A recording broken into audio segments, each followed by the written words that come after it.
regulations. We now come to the Leader of the Opposition, the Right Honourable Keir Starmer.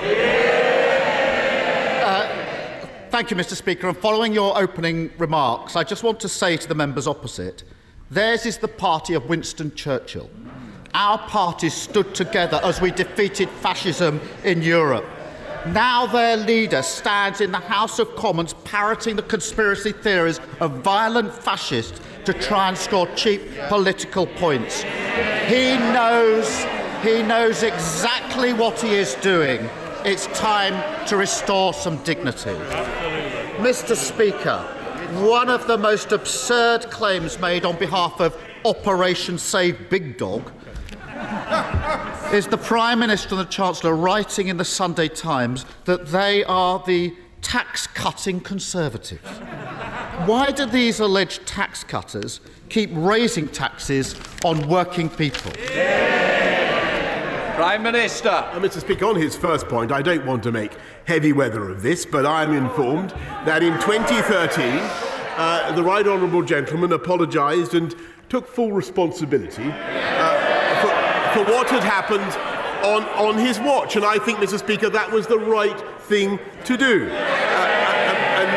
And Mr Speaker, on what we're doing to tackle cost of living and taxation, Mr Speaker, our COVID recovery plan is absolutely vital in helping people with the cost of living, lifting up universal credit payments, Mr Speaker, by cutting the tax that people effectively pay, lifting the living wage, Mr Speaker, helping councils with another £500 million for those who are facing particular hardship, Mr Speaker. But what we're also doing, and this is absolutely vital, is increasing the number of high-wage, high-skill jobs in this country, 420,000 more on the payroll than there were before the pandemic began, because we've had the fastest exit from COVID of any European economy, Mr Speaker, because we had the fastest vaccine and booster rollout. Keir Starmer. Mr Speaker, it's not just the national insurance rise. Thresholds for income tax frozen, a stealth tax on working people. The threshold for tuition fees frozen, a stealth tax on working people. Local authorities forced to increase council tax, a stealth tax on working people. You can be as stealthy as you like, but you can't hide reality. We have the highest tax burden for 70 years during the middle of an inflation crisis. So I ask the Prime Minister again, why do he and the Chancellor keep raising taxes on working people? Prime Minister. Mr Speaker, what we are doing is helping people with the cost of living, cutting taxes for those on universal credit, Mr Speaker, as I have said, helping people with the cost of their fuel, Mr Speaker, with the cold weather payments, the warm homes payments, Mr Speaker, doing all the things that this country would expect, lifting the living wage, which this party, Mr Speaker, introduced. This government has increased by the record amount, Mr Speaker, and above all, the most important thing that we are doing is helping people into work. 500,000 people off welfare into work under our Way to Work scheme. More people in work now than before the pandemic began, and that is the record of this government. Labour, never forget, Mr Speaker, there's never been a Labour government that left office with unemployment lower than when they entered. Check that out, Mr Speaker. Lots of words, lots of bluster, no answers. Word of warning. Word of warning, Prime Minister. That's not going to work with the police.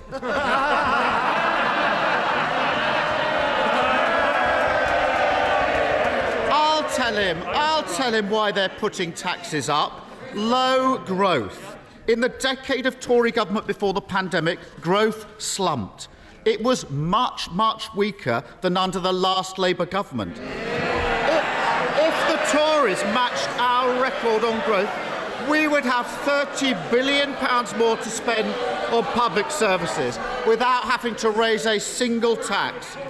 Mr. Speaker, surely even this Prime Minister doesn't need someone else to tell him that he and the Chancellor are having to raise taxes because the Tories failed to grow the economy over a decade. Prime Minister! No, Mr. Speaker, I think everybody in this country can see that we've been through the biggest pandemic since for 100 years, that we've looked after the people of this country to the tune of £400 billion, that we've put into furlough and all the other schemes, 11.7 million people protected. Everybody knows the cost of that, Mr. Speaker.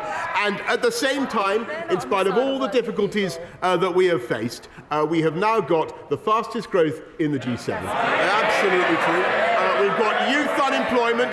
We've got youth unemployment at a record low, Mr. Speaker. We've got 3 times as much tech investment coming into this country as there is in France, twice as much as there is in Germany. Yes, that's absolutely true, Mr. Speaker.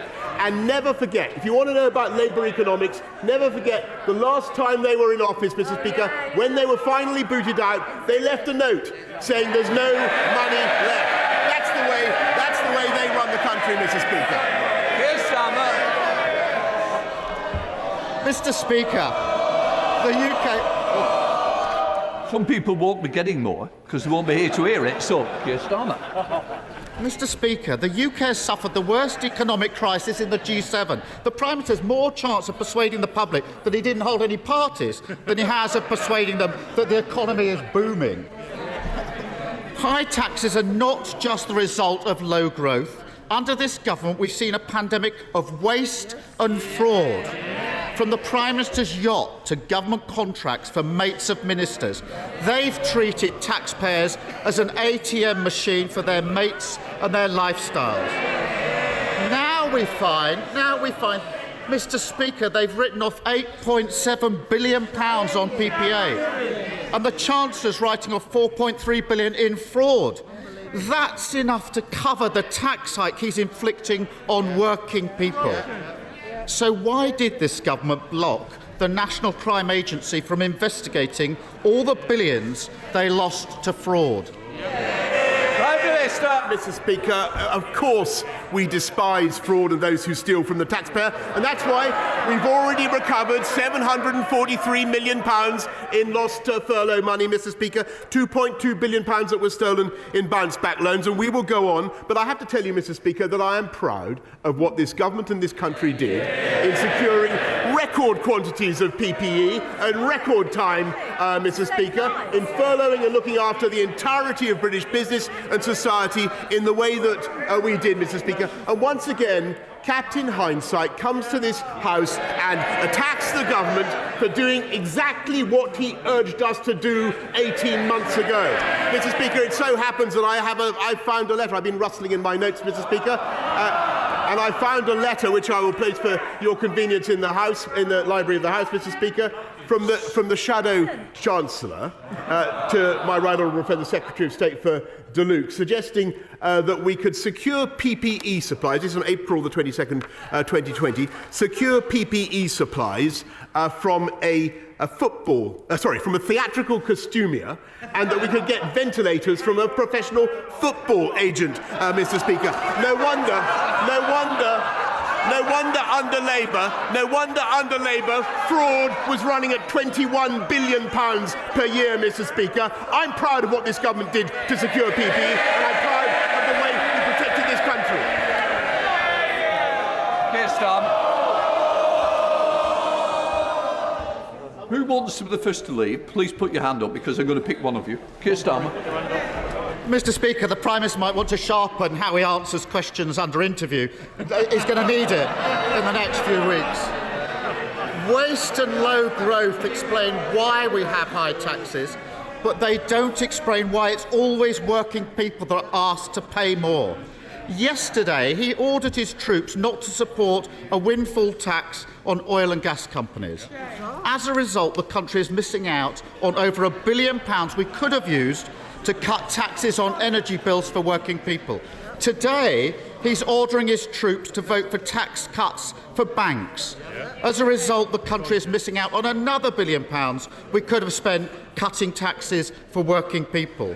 Why are the Chancellor and the Prime Minister protecting oil companies and bank profits while putting taxes up on working people? Prime Minister. Mr. Speaker, let's just get to the heart of what this is all about. This is all about dealing with the consequences of the biggest pandemic this country has seen, with an unprecedented economic crisis in which the state had to come forward and look after the people of this country to the tune of £408 billion. But everybody can see the fiscal impacts of that. Shall I tell you what this government and this country is voting for and what we're doing? We're investing now in 45,000 more NHS workers, more people in our NHS this year than there were last year. 10,000 more nurses, 10,900 more nurses, about 5,000 more doctors, 9 million more scans, 100 community diagnostics hubs to help people to get the scans and treatment they need. And the incredible thing, the lamentable thing is that the party opposite, the party of Nye Bevan, Mr. Speaker, voted against those funds, voted against that investment, and they would have made our COVID recovery impossible. What? Keir Starmer. Mr. Speaker, for all the bluster, the truth is the Conservative Party are the party of high taxes because they're the party of low growth. They are the party of high taxes because they're the party of eye-watering waste. Mr. Speaker, we know this Prime Minister has no respect for decency or honesty. I can take it when it's aimed at me, but I won't accept it when he gaslights the British public, writing absurd articles about cutting taxes at a time when he's squeezing working people to the pips. Isn't it the case, Mr. Speaker, that he and his Chancellor are the Tory Thelma and Louise, hand in hand, as they drive the country off the cliff and into the abyss of low growth and high tax? Mr. Gullis, I think you've been trailed for long enough and you don't want to be trailed anymore. And that is the last comment I have, or otherwise I will ring your mother. Keir Starmer. Isn't it true, Mr. Speaker, that he and the Chancellor are the Tory Thelma and Louise, hand in hand as they drive the country off the cliff and into the abyss of low growth and high tax? Prime Minister. Well, Mr. Speaker, I think the right honourable gentleman is Dick Dastardly and Muttley.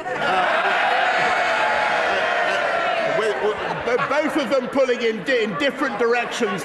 We know they have different views, Mr. Speaker. We are getting on with the job, Mr. Speaker. And just in the last few days, and of course, I think it's absolutely extraordinary that they've done nothing to support our COVID recovery plan. They've voted against our plans to support the NHS. But what we're doing, just in the last few days, while he's been fixated on the issues that he's absolutely determined to escalate, what we've done, we've opened free ports across the country just in the last few days. We're getting 500,000 people off welfare into work with our Way to Work plan. In just a few short minutes, Mr. Speaker, I hope he will hang around, because he will hear my right honourable friend, the Secretary of State for Levelling Up, deliver the long-awaited Levelling Up white paper, full of good stuff, including 55 education investment areas across our country. A wonderful moral and economic mission to level up and give opportunity across the whole country. A fantastic vision for this country, Mr. Speaker. They have nothing of the kind to offer the people of this country. Mr. Speaker, while we are getting on with coming out of COVID with the fastest economic recovery in the G7, the fastest. He would have kept us in lockdown, Mr. Speaker. We're fixing the NHS and social care when they voted against it, and they have no plan. And we are, well, Mr. Speaker, we are building a coalition. We are building a coalition. Just a minute. Prime Minister, I'm this way, not that way. Maybe Specsavers might be the answer to see where I am. And can I just say, Dame Caroline Dinage is desperate to get the next question to you. Dame Diana Caroline Dinage.